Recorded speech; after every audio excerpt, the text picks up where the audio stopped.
So let me show you how easy it really is. You're only going to need a few things. You need some kind of blender to blend the fruit and vegetable purees into a puree.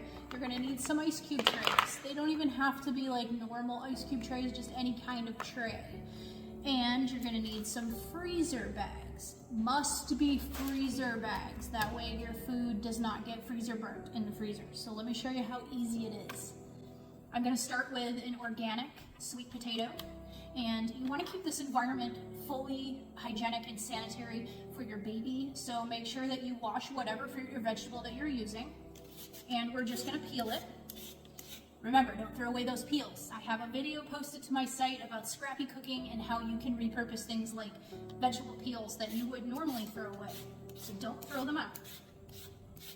And once you get it peeled, you're just going to cut it into bite-sized pieces.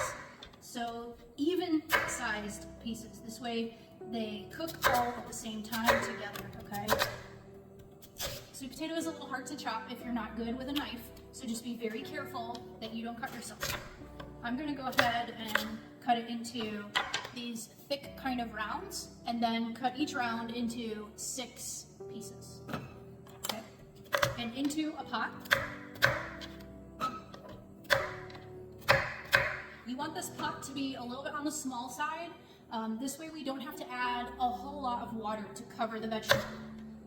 This is baby food with only 2 ingredients, the pureed food and water together. So if you're doing peas or green beans or butternut squash, sweet potato, whatever it is, that's it. So sweet potato in the pot, and I'm going to cover it with water, just barely to cover, okay? Don't need a whole lot, see that? And then we're gonna start it on medium-high heat. We're gonna let this come to a boil, and we want the sweet potato to be tender and soft. Now it's been about 10 minutes, and I want you to take a look. We have our sweet potato cubes, right, in the water, and look how tender they are, okay? The fork goes right in, and I can even mash them with the back of a fork. You see that, if I wanted to. Now, really important step, make sure you take this off the heat, remove it from the heat, and let it cool. It doesn't have to be cold, okay, but it cannot be hot when you put it in a blender. You'll have an explosion, and it'll be a disaster, okay? So just let it cool down. It can be a little bit warm, but not hot when we go to blend. So I'm gonna wait about 15 minutes here. Okay, so it's been about 15 minutes, and my mixture is warm, but it's not hot. So I'm gonna go ahead and pour it all into the blender pitcher. Now, I like to use the Beast blender because it's small. It doesn't take up a large footprint on my counter. And to be honest, I know it always blends. Like, it's a very good blender, so I don't have any issues with things getting stuck in there or not blending. So just all of the sweet potatoes and all of the water are gonna go inside, have the mixture all in. I'm gonna go ahead and add the blade, and it just turns on like that. Push the button in the front.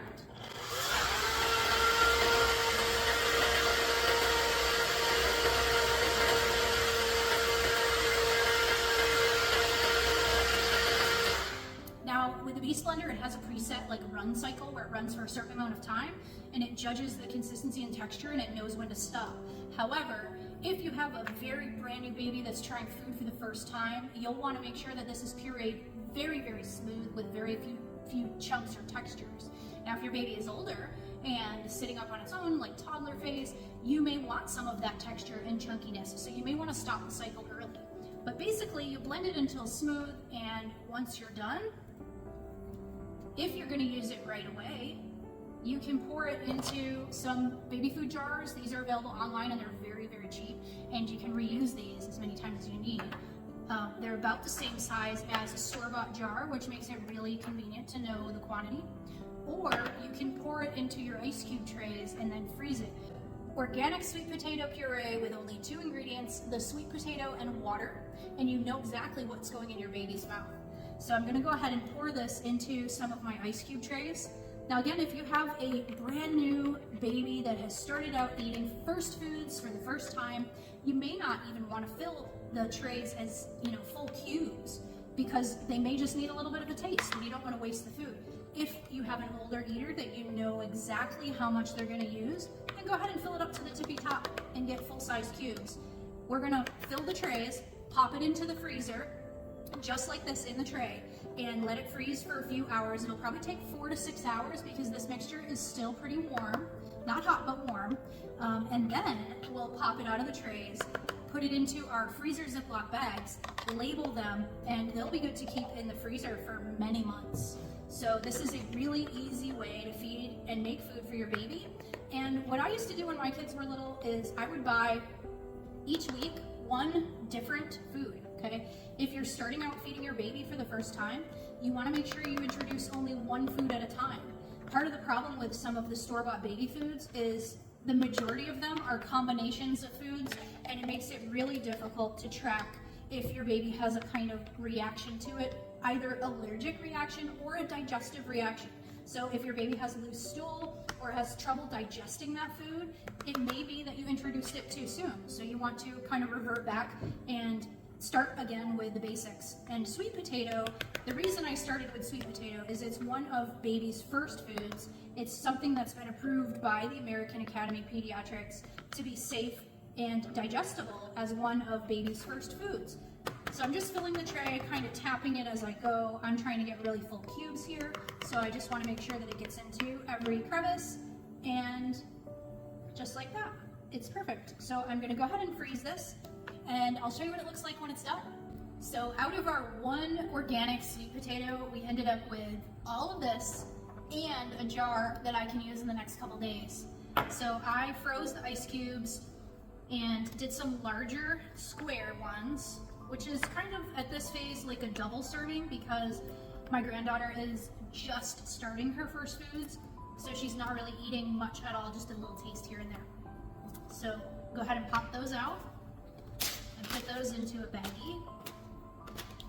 Now once the cubes are frozen solid and you pop them out, you want to put them in a freezer safe bag, this way they don't get freezer burn, and label them with what they are and the date that you froze it and made it. So you want to use this food up within a month. So what I do is I freeze the individual bags, then inside of a larger bag that just says veggies and the month. So this way I know what I need to use first in my freezer, and I usually have one going for veggies and one going for fruit. These ones are a little harder to get out, but if you have trouble getting your ice cubes out of the trays, you can just run them under warm water really quickly. And my counter is sanitized, so this is okay too. There we go.